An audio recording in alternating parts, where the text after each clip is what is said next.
So far, we have studied the derivative of a complex valued function. And then we studied different properties that helps us in finding the derivatives of different complex valued functions.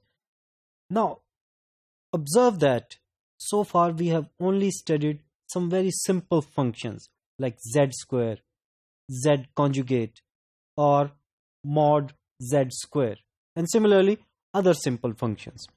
Now, when it comes to more complicated functions, then it becomes very complicated and tedious task to answer the question whether the function is differentiable, or if it is differentiable, then what is the derivative of that complex valued function. Now, to answer such questions and to simplify this situation, we have Cauchy-Riemann equations. Now, these equations gives us an equivalent criteria, and basically these equations plus some other conditions gives us equivalent criteria for checking the differentiability of a function at a point, and at the end we also get what is the derivative of that function at that point. Now, these equations are called Cauchy-Riemann equations because they are contributed by two mathematicians. So the first one is Augustin Louis Cauchy. He was a French mathematician, engineer, and physicist. He lived from the late 18th century to the middle of 19th century. Basically, he discovered these equations and used them. And the second contribution is from the German mathematician Bernard Riemann. So he lived from the earlier 19th century to around the middle of 19th century. So he made very fundamental additions to the theory of complex functions. So due to their contributions, so these equations are known as Cauchy-Riemann equations.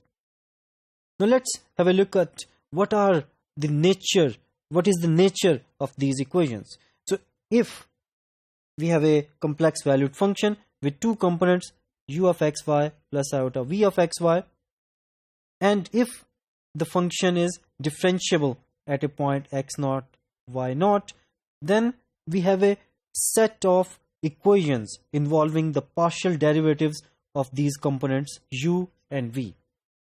So now there is a one point which I will be emphasizing again and again. And what is that point?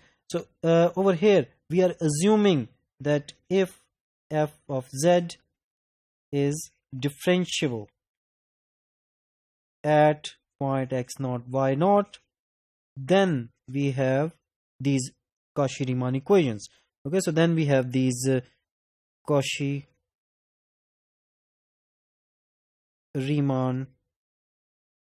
equations. So there is, if this holds, then we have this Cauchy-Riemann equations. So we can say that these equations provide a necessary condition for checking the differentiability of a function at a point and not the sufficient condition. So later in our discussions, we will add some more conditions to the Cauchy-Riemann equations, and then these two becomes equivalent condition. That is, that Cauchy-Riemann equation with some extra conditions provide us an equivalent criteria for checking the differentiability. At the moment, they are not equivalent statements, so differentiability is not equivalent to Cauchy-Riemann equations. So Cauchy-Riemann equations are just necessary condition. So that is, if function is differentiable at a point, then it satisfies Cauchy-Riemann equations. And the converse is not true. That is, if it satisfies the Cauchy-Riemann equations, then this does not imply that the function is differentiable at that point. Now, what is the main idea behind these Cauchy-Riemann equations? Now remember, whenever we have a function f of z, then its derivative is given in the following way. Now this z approaches to z0, and we discussed it again and again in our previous discussions that this z can approach to z0 using any direction. We can adopt any path where z approaches to z0. Now in particular, if we choose two directions, so the one direction is direction parallel to x-axis and the second direction is direction parallel to y-axis. And if the function is differentiable, then of course the value of the limit along these two directions must be equal. So what we do is, we calculate the value of the limit along these two directions, and since the function is differentiable, so the limit values along these two directions must be equal. So when we equate these two limit values, then it gives us some conditions on the partial derivatives of its components. So those conditions are basically Cauchy-Riemann equations. So this is the main idea behind this Cauchy-Riemann equations. Now what is the exact statement? So we are given a function f of z with components u of xy plus iota v of xy. So u and v are basically components of this complex valued function, and we assume that it is differentiable at point z0 with components x0 plus iota y0. So we assume this thing, it is given that the function is differentiable at this point. So if this holds, then so this is the consequence of this assumption. So the first consequence is the first partial derivatives of these components u and v exist, and f prime z0 is equal to u x x0 y0. So this ux is basically the partial derivative of u with respect to x plus iota vx, in other words the partial derivative of v with respect to x at point x0 y0. And the second consequence is the f prime of z0 is also equal to vy x0 y0. So over here vy means the partial derivative of v with respect to y at point x0 y0 minus iota u y, which means the partial derivative of v u with respect to y at x0 y0. Now you can easily guess that we are getting these two derivative values because we are calculating the derivative along two different directions. So one along parallel to x-axis, so we are moving parallel to x-axis, and in the second case we are moving parallel to y-axis. So we get these two derivative values, and by equating these two derivative values we get the Cauchy-Riemann equations. So of course if both of them are derivative of f at point z0, then they must be equal. So their real and imaginary parts must be equal. So we have the following conditions. So ux x0 y0 must be equal to v y x0 y0. So this is our first Cauchy-Riemann equation. So this relates or equates the partial derivative of u with the partial derivative of v. And the second condition that we are going to get, so in this case vx at point x0 y0 must be equal to minus u y at x0 y0. Okay, so formally we have the following two equations that we got by equating these two derivative values. So in short, if a function is differentiable at a point z0, then these components u and v must satisfy the following equations, which are Cauchy-Riemann equation. And of course these equations involve the partial derivatives of u and v.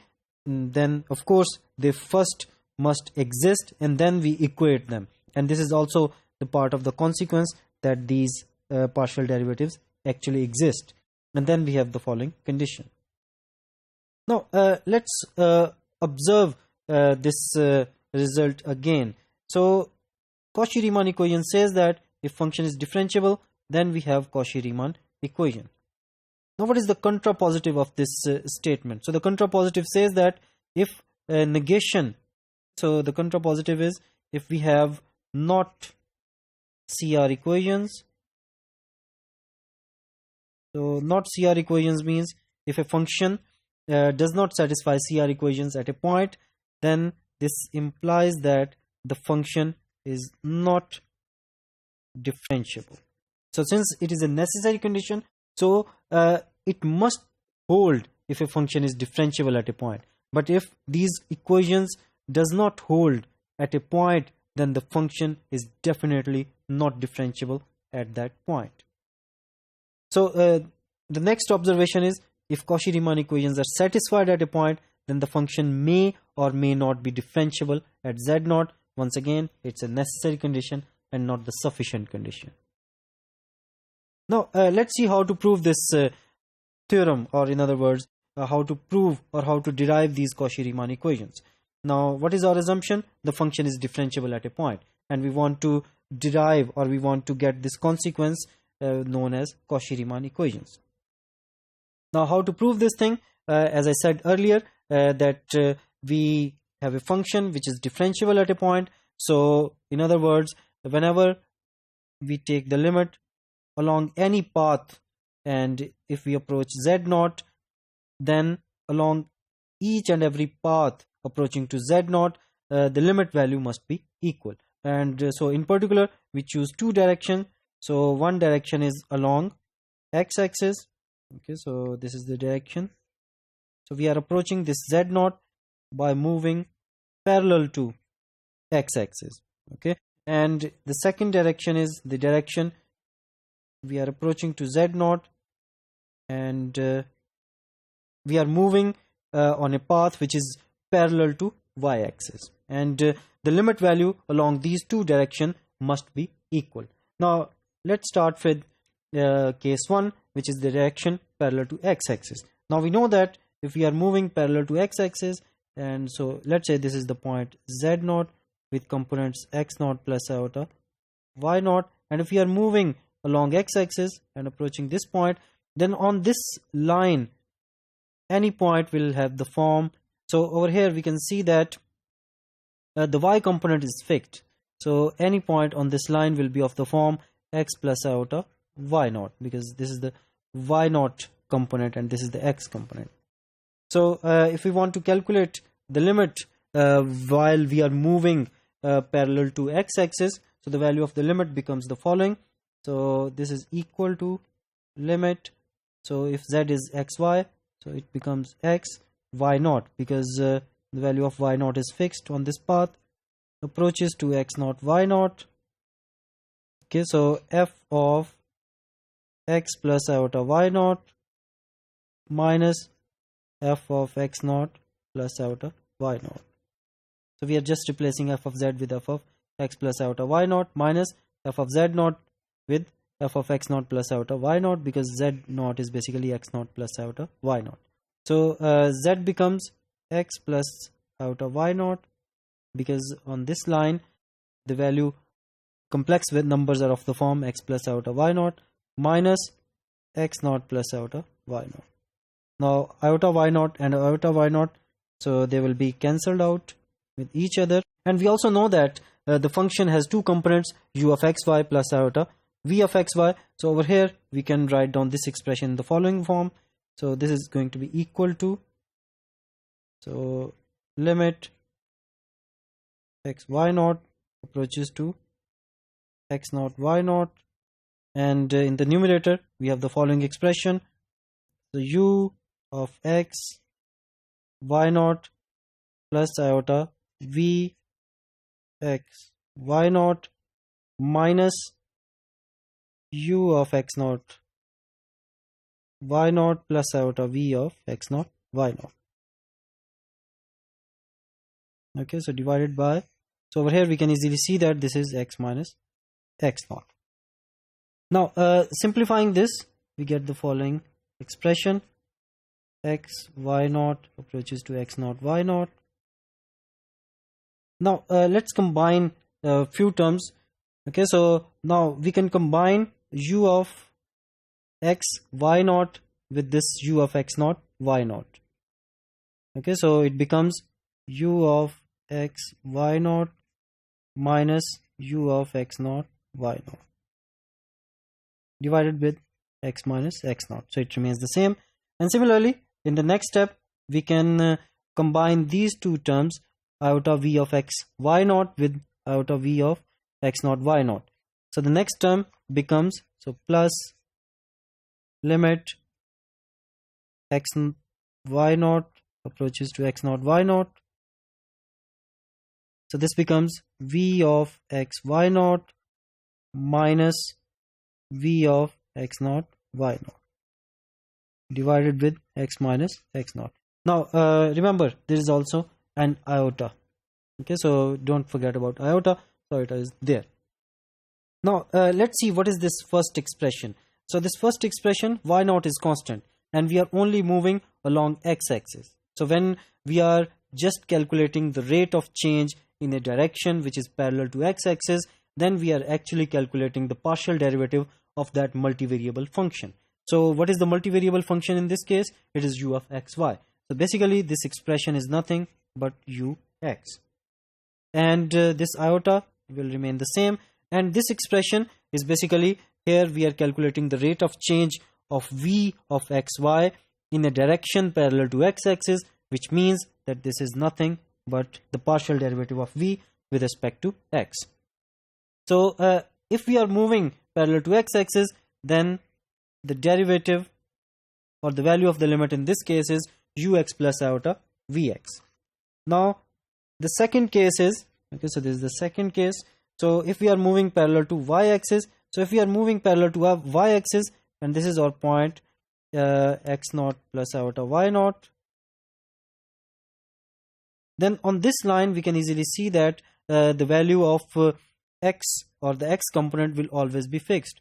So if we take any complex number on this line, it will be of the form x naught plus iota y. So y is basically the variable on this line and x naught is fixed. So this is the second direction, and when we adopt this direction to approach z naught, then let's calculate what will be the value of the limit. Now in this case, okay, so it becomes the following. So we are calculating the limit.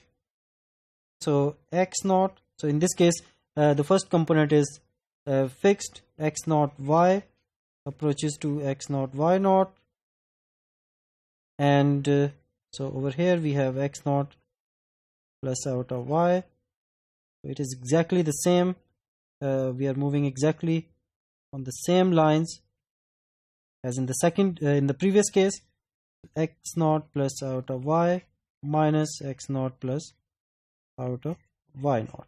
Okay, so in this case, what will be the next step? So we just use the components of this f, so they become u of x naught y plus iota v of x naught y minus u of x naught y naught plus iota v of x naught y naught, divided by, now in this case we can see that there is a cancellation of this x naught, and what do we get in this case then? So in this case we have iota y minus y naught. Now combining the terms, so combining first this u of x naught y with u of x naught y naught, so we get the following thing. The limit x naught y approaches to x naught y naught, and then we have u of x naught y minus u of x naught y naught, and in the denominator we have iota of y minus y naught. So I'll just write y minus y naught over here and 1 over iota outside. Okay, so I'll just write 1 over iota over here, and then in the next case we have v of x naught y and v of x naught y naught. So we have the following thing. So limit x naught y approaches to x naught y naught, and we have v of x naught y minus v of x naught y naught, and in this case once again we have iota. Okay, so in the denominator y minus y naught, but then we have also iota in the numerator as well. Okay, so there is also an iota in the numerator, so they will just be cancelled out. So this iota is cancelled out with this one.